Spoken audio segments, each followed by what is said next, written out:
कैसे हैं आप सभी? आई होप अच्छे होंगे, राइट। चलिए, मैं योगिता प्रजापति यूट्यूब चैनल पे आप सभी बच्चों को स्वागत करती हूँ और आज मैं आपके लिए लेके एक्सरसाइज 3.6 का क्वेश्चन नंबर फर्स्ट का 6 पार्ट। तो प्लीज ध्यान समझिएगा और साथ ही लाइक शेयर करना मत भूलिएगा। ओके बच्चों, आइए स्टार्ट करते हैं।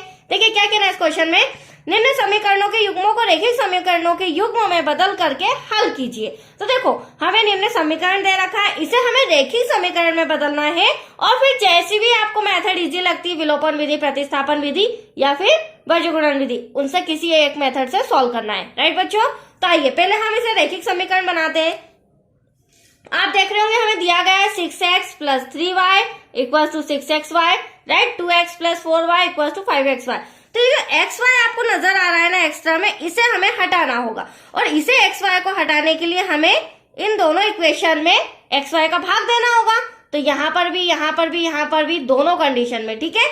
ऐसा नहीं कि सिर्फ xy के नीचे हम xy का भाग देंगे तो वो गलत हो जाएगा। तो हमें इंस्ट्रक्शन में लिखना पड़ेगा दोनों समीकरणों में xy का भाग देने पर। तो देखिए किस तरह से हम दोनों समीकरण में xy का भाग देंगे। तो यहां पर आप देख रहे हैं बच्चों 6x, उसके नीचे xy ले लेते हैं, प्लस 3y, उसके नीचे xy ले लेते हैं, इक्वल्स टू में 6xy, उसके नीचे xy ले लेते हैं। तो आप देख रहे होंगे यहाँ पर xy से xy इजीली कैंसल हो चुका है। अब यहाँ पर क्या बचा, यहाँ पर तो ओनली 6 बचा हमारा। यहाँ x से x कैंसल, यहाँ y से y कैंसल, तो एटलीस्ट हमारे पास बचा 6 अपॉन में y। यहाँ पर बचा है क्या बच्चों, y, प्लस 3 अपॉन में यहाँ पर बचा x एंड यहाँ पर बचा है ओनली 6। अब हम इसी तरह इक्वेशन सेकेंड जो दिया गया उसके भी डिवाइड में xy का भाग देते हैं। 2x plus 4y equals to में 5xy। अब देखिए यहाँ पर xy, यहाँ पर xy, देन यहाँ पर भी xy। तो यहाँ xy से xy कैंसल बच्चों, यहाँ x से x कैंसल, यहाँ y से y कैंसल। तो एटलीस्ट बचा 2 अपॉन में y, सॉरी यहाँ पे भी y बचा है, प्लस 4 अपॉन में x, देन यहाँ पर बचा ओनली 5। यहाँ तक कोई डाउट? फर्स्ट कंडीशन से तो इतनी कंडीशन हमारी आई है। अब हम यहाँ पर क्या करेंगे, हर सम में जो हम करते हैं माना कि, देखिए माना कि आप देख रहे हैं यहाँ पर 6 अपॉन में y, यहाँ पर 2 अपॉन में y, यहाँ 3 अपॉन में x और यहाँ 4 अपॉन में x। तो यहाँ पर भी y, यहाँ पर भी x, तो क्यों ना हम 1 अपॉन y के प्लेस पर s मान लेते हैं और क्यों ना हम 1 अपॉन में x के प्लेस पर t मान लेते हैं। अब आप सोचोगे मैडम 1 अपॉन में y और x कैसे आपने सॉल्व किया। तो देखिए ध्यान से समझिएगा, छोटा सा ट्रिक दे रही हूँ। यहाँ पर हमें 6 अपॉन में y दे रखा है, तो इसको मैं लिख सकती हूँ 1 अपॉन में y मल्टीप्लाई बाय, और 1 अपॉन y के प्लेस पर मैंने अभी आपको बताया मैं क्या लिख रही हूँ 6। तो हमारा क्या हो गया, बट्टा भी सॉल्व हो जाएगा और साथ में हमारी इक्वेशन सिंपल आ जाएगी, 6s आ जाएगा। ठीक है, ऐसे ही हम 3x में भी करेंगे तो 3 मल्टीप्लाई बाय 1 अपॉन में x, इस तरह से हम लिख सकते हैं, जिसे हम मान लेते हैं t। तो देखिए फर्स्ट इक्वेशन इजीली आपकी आ जाएगी। अब यहाँ पर 1 अपॉन में y बराबर क्या माना, s। तो 6 तो हमारा है, बचा s, तो 6s हो गया। यहाँ पर बचा 3 और 1 अपॉन में x के प्लेस पर आ जाएगा t इक्वल्स टू में 6। इक्वेशन फर्स्ट है तो देखो आपके सामने मैंने ले आया। अब क्या करेंगे, इक्वेशन सेकेंड भी इसी अकॉर्डिंग आपको सॉल्व करनी होगी। तो आप देख सकते हैं 2 अपॉन में y है तो 2 तो ऐसा का ऐसा, 1 अपॉन में y के प्लेस पर आ जाएगा s प्लस का साइन, फिर सेकेंड कंडीशन में 4 ऐसा का ऐसा, 1 अपॉन में x के प्लेस पर आ जाएगा t इक्वल्स टू में 5। ये रही आपकी सेकेंड इक्वेशन। तो यहाँ तक कोई डाउट बच्चों? दोनों इक्वेशन मैंने लिया है।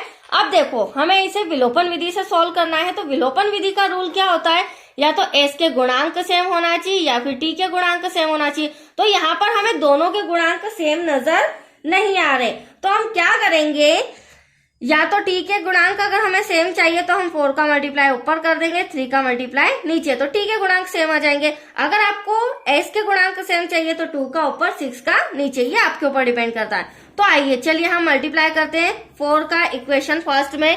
तो 4 6 क्या हो जाएगा बच्चों, 24s प्लस 4 3 हो जाएगा हमारा 12t इक्वल्स टू में 4 6 हो जाएगा वापस से 24।